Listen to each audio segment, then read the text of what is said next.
Most of us are familiar with the Des Moines Register's annual Great Bike Ride across Iowa, but would you run across the state?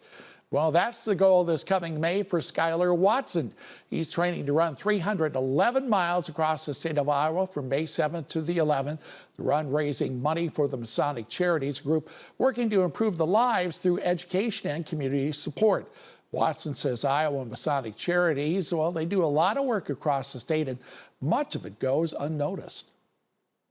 There's a lot of good things that the charity does for families that need assistance, need help, but also providing scholarships and other needs to Iowans. So it's a good charity that doesn't have a lot of visibility behind it because generally they do their work in secrecy. Now, Watson will be running that length of Highway 20 across Iowa from Sioux City to Dubuque, the goal to cross the state in 5 days.